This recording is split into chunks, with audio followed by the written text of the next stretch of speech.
So tell us about this new show. Yes. Yeah, so it's called The Alienist. It's based on a book by Caleb Carr called The Alienist, and it's set in 1896 New York City. Well, I'm playing the alienist. It was a term used for psychologists back in the days. And yeah, I'm a guy who is desperately trying to find this very vicious serial killer. Earlier, Dakota and she was explaining an alienist is a psychologist. Yeah, it was an old-fashioned term for a psychologist, and that's a big part of the show, is sort of the birth of psychology and the birth of behavioral analysis in finding a really serial killer. Yeah, exactly. That's what's so endearing in this story. It's that it is the beginning of so many sciences, of so many new things.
We are looking for at least one thing: coherence, within and without. Something that will put our lives together on the inside so that we don't live with this dissonance and disconnect within our own thinking. And hopefully in the diversity of people and cultures and ethnicities, we can learn to live peaceably with each other. Starting in the 1970s, Daniel Yankelevich, the social theorist, said this: culture is an effort to provide a coherent set of answers to the existential situations that confront all human beings in the passage of their lives. Culture is an effort to provide a coherent set of answers to the existential situations that confront all human beings in the passage of their lives. But a genuine cultural revolution then is one that makes a decisive break with the shared meanings of the past, particularly those which relate to the deepest questions of the purpose and nature of human life. Police say the young gunman in Kentucky opened fire on classmates inside the school. 14 people were shot this morning. At least 2 of them died. Bryson Conkright found himself right next to the shooter. His right hand was grazed by a bullet. When he came in, did he say anything? Did you hear? He was lifeless. He just pulled out the gun, didn't think twice, and just did it. This isn't just the 11th American school shooting since January 1st. It's also the 50th this academic school year. I think we've become desensitized to these school shootings. They happen far more often, and as a result, I think people just aren't as horrified. Over the years, a steady stream of gunfire in cities now known by just their first name. School shooting. Shooting in a school. Another school shooting. From Columbine to Blacksburg, Marysville, Washington, Roseburg, Oregon, and Rancho Tehama Reserve, California. It used to be if there was any school shooting, it was the lead story for days, and people would be obsessed. How did this happen? We no longer are able to dig deep enough to have the proper response to the misery with which we are living. Why present all of this at the beginning of a talk? It is because, ladies and gentlemen, we had dreamed somehow from the Romantic poets that man was being born again, that the 20th century would usher in some kind of a utopia, that all of the ambassadors in the United Nations would get together, and the more capacity we had to communicate, the greater the prospect of peace there would be. Instead, even in the last 24 hours, scientists have moved the clock one more point closer to the so-called doomsday clock is now 30 seconds closer to midnight. It's supposed to be a measure of how well the world is functioning as a whole, but scientists say it hasn't been going so well lately. It is 2 minutes to midnight. A move in the wrong direction. The most ominous setting, apparently, since 1953. So we moved to the next mood that came around, and that was pluralization. Pluralization is where the sociologists tell us is a competing number of worldviews that are available to its members, and no worldview is ultimately dominant.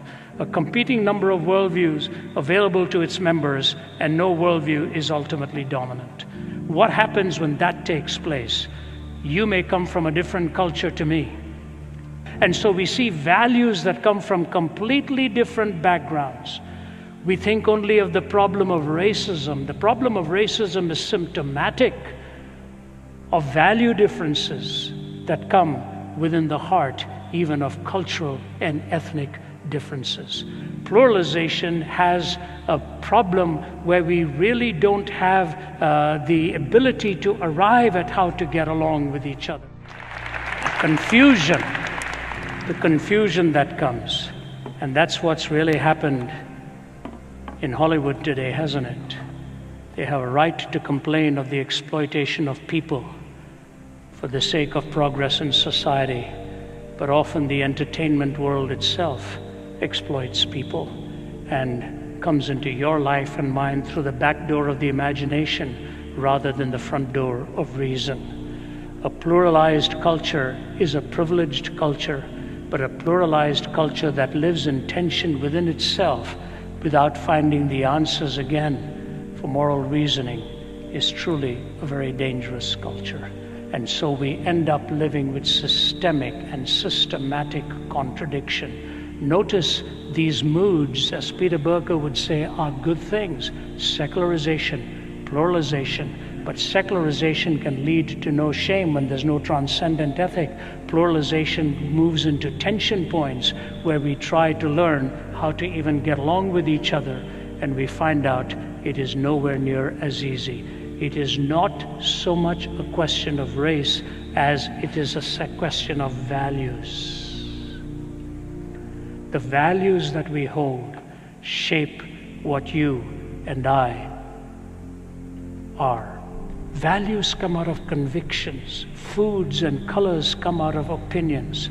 You can change your opinion with time, but you cannot change your conviction without changing who you are. And so pluralization has a wonderful privilege of living together with other people.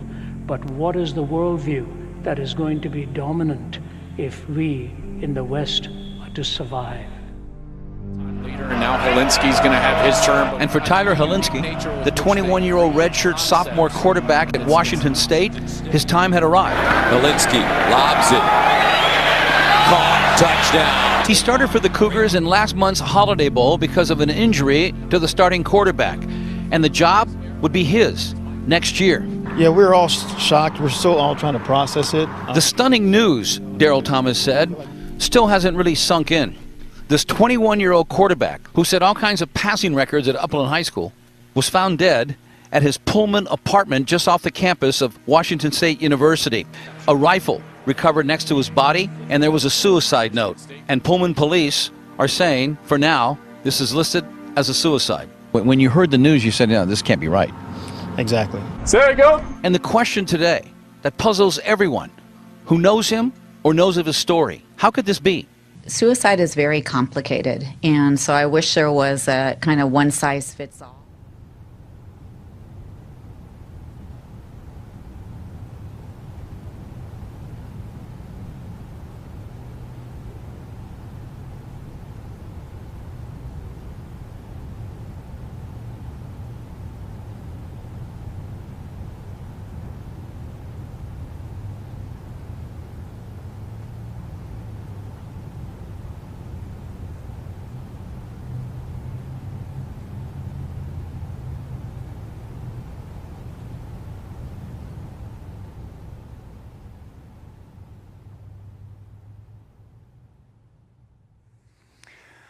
Meaning. A while back, I was on a university campus in Chicago, and on the way into the event, we had these whiteboards with different questions, and one of our questions was, what is the meaning of life? And across the top, we had different options: personal success, to find love, no meaning, to pass on your genes, to have power and influence, to achieve your goals. And students would confidently walk up to this board, and they would take the marker, and then they would stand there, and they would stare at it, sometimes for minutes on end, just paralyzed. Many of them had no idea how to answer that question. And I could hear the Holocaust survivor Viktor Frankl in my head. People have enough to live by, but nothing to live for. I was working in the hotel industry. That's what I was preparing for in a career in the future, the hospitality world. And I would leave the hotel at about 2 in the morning, and I would see things happening there night after night, late hours, and it was a shock to my system to find out how many customers sitting by the bar room at 11 or 11:30 at night would start talking about how lonely and desperate their living really was, how desperate they were in trying to find hope and meaning. See, secularization breaks down shame. Pluralization breaks down reason. It leads me to my final thought. So what are we told in the West? Privatization. As Peter Berger reminds us again, that your religious life, your religious convictions, your spiritual convictions should be kept in private and never brought into the public sphere. And that's exactly where life breaks down and life becomes empty and meaningless, when your values are to be told you must keep them in private, but don't bring them into the public arena. We are living this fragmented, disjointed existence. What is the greatest struggle that we really have? The greatest struggle we have in life, if I understand you as a typical university student, and that I have, is in the search for meaning. Where are we going to find meaning in life? We have to start off by giving a definition. Who are we? Viktor Frankl says this in one of his books: if we present man with a concept of man which is not true, we may well corrupt him when we present him as an automaton of reflexes, as a mind machine, as a bundle of instincts, as a pawn of drives and reactions, as a mere product of heredity and environment. We feed the nihilism to which modern man is prone. What does it mean for something to have meaning? Does this collection of letters have meaning? Well, it depends on whether someone put these letters side by side intentionally in order to communicate something, or whether it's just a random collection of letters. Meaning relies on intelligence and intentionality. Randomness is the enemy of meaning. Even if something appears to have meaning, it might not if it's not intentional. Even if something looks meaningful, it is only actually meaningful if it is the result of the intention of an intelligent being. Was our universe intended? Over the last 35 years, what's called the fine-tuning argument has strongly suggested that it was. Here's how. The universe we live in could have taken many different forms.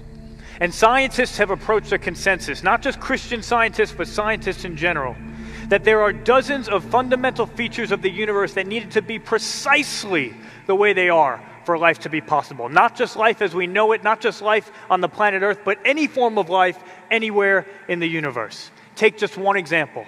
The explosive force of the initial expansion of the universe for life to be possible had to be within 1 part in 10 to the 60th of what it actually was. In other words, the percentage difference you could have while still accommodating life is a 0 followed by a period followed by 57 zeros followed by a 1. If the initial expansion had been just the slightest bit weaker, gravity would have made the universe collapse back in on itself almost immediately. far too quickly for any form of life to develop. If the initial expansion had been just the slightest bit stronger, particles would have dispersed literally into thin air. They would have dispersed so quickly and wound up so far from each other that all we could have got would have been cold, simple molecules, nothing like the sort of complex chemistry required for any form of life. Sir Roger Penrose, emeritus professor at Oxford, one of the world's leading mathematical physicists, he estimates that the overall difference you could have is 1 part in 10 raised to the power of 10, raised in turn again to the power of 123. I would write that out as a percentage, but even if I could change all of the matter in the universe into paper, I would still have far too little paper to print the required number of zeros. In fact, I would need more zeros than there are particles in the universe. Sir Fred Hoyle, the late Cambridge astronomer, one of the 20th century's most significant scientific thinkers, he compared the random emergence of even the simplest cell to a tornado blowing through a junkyard and just happening by chance to produce a perfect Boeing 747 airplane. These are the sorts of odds we're talking about. What explains this incredible precision in the universe? Imagine that by this point in the talk you are unbearably bored. Hard to imagine, I know. You're unbearably bored, and so you break out a deck of cards. You start playing poker with the person sitting next to you. And in the first 12 rounds, they get 12 straight royal flushes. What should you think? How dare you insult your neighbor like that? Yes, of course, they're cheating. Why? Because even if the person sitting next to you is a very honest person, it's so incredibly unlikely to get 12 straight royal flushes just by chance that someone must be messing with the cards. Even if you thought there was only a 1% chance that the person sitting next to you would cheat, if you saw them get dozens upon dozens upon dozens of royal flushes, one after another, you would have no choice but to conclude that someone was carefully arranging the cards. Scientists tell us this is exactly what's going on in our universe. One royal flush after another. Could it be that the evidence warrants the same conclusion? Someone got their hands on the cards and carefully arranged the system.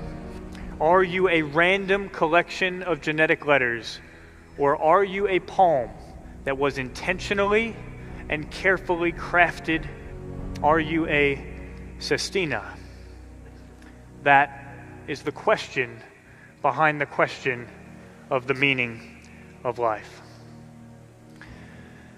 The Bible says that you are a word, not just a random collection of genetic letters.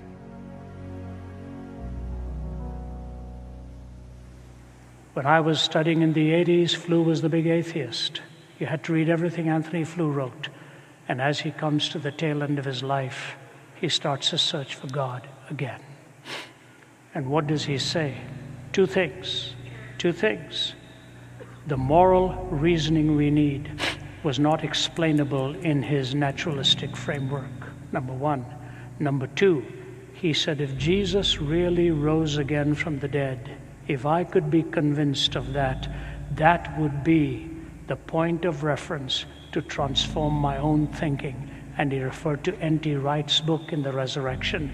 He said C.S. Lewis, with his moral argument, and N.T. Wright, writing on the resurrection, are the two arguments I'm so struggling with and trying desperately to come to terms with. Ladies and gentlemen, that is your struggle and mine too. How do we separate good from evil? How do we know whether we live beyond these 70 years and 10? Those two are the hinges. Let me give you one illustration, give you a last quote and illustration, I'll be done.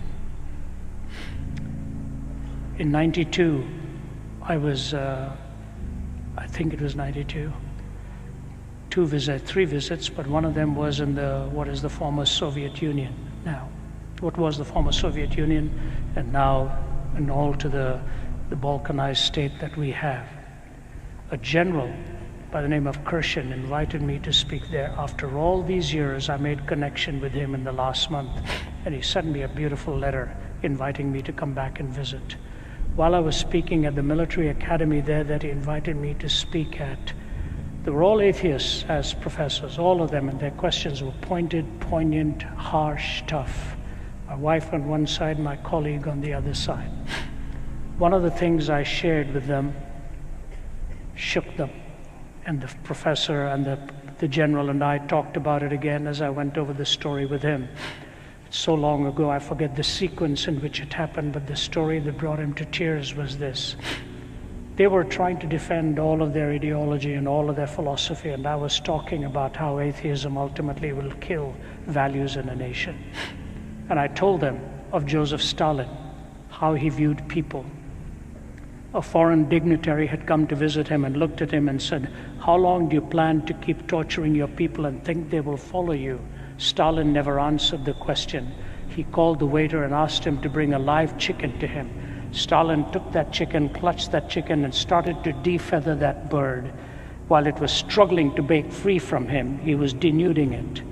And finally, completely denuded, while this dignitary was looking on, he took that denuded bird and put it down on the floor, took a piece of bread and walked away. And the chicken hobbled over towards him and nuzzled between his trouser legs. And he bent down with a piece of bread, and the chicken pecked away at it. He said, "Madam, do you have your answer?" He said, "I tortured this chicken. It will follow me for food the rest of its life. People are like that chicken. You torture them, they will follow you for food the rest of their lives." He obliterated 15 million of them. I kid you not, the general's lips began to quiver. And I said to him, "General, your greatest need is the same as my greatest need. I need a heart that needs to be changed so that I will love God and love my fellow human being. You have the need for Jesus Christ to change your heart. He's the only one who's big enough to change it." When you read the story of the younger son going out and squandering all the father's wealth and returning, the younger boy coming home, I come from the East. If I'd taken my portion of the wealth, my dad didn't have much, but if I'd taken it and gone and squandered it and then returned, I know what my dad would have done. Tell him to come right here and fall on his face, and I want to talk to that boy. But the story surprisingly ends in two ways you don't expect. The first is that the father gathers his robes and he runs outside to welcome the son back. That's the grace of God extended in the gospel message, which is very unique. Please hear me now. In every other worldview, salvation is earned. Your good deeds have to outweigh your bad deeds. Your righteousness has to exceed your unrighteousness. Your karma has to be paid. Only in the gospel message is salvation a gift, the gift of grace, unmerited by you. So the father comes out. The father comes out to receive the son. That's a surprise in the Eastern story. But there's a second surprise. There's an older brother who's pretty upset. He said, "What's this? I've been here all along, and he's the boy who's getting the party. What do I need to do?" You see, he's the one who had never enjoyed the love of the Father, even though he lived under the same roof. He never got to break free from his own selfishness to enjoy the love of the Father. I say to you, to somebody who doesn't want God, even heaven would be hell for that person. Goodness would be an angering thing to the individual. All I can tell you is this: if any man comes unto me, Jesus says, I will in no wise cast him out. You have the opportunity to come to him. If you desire not to be with him, he will second your motion, and that is a choice you make for time and eternity. There's a younger boy who repents. There's an older boy who's in the house but never really enjoys being with the dad. You and I can fall into one of those two categories.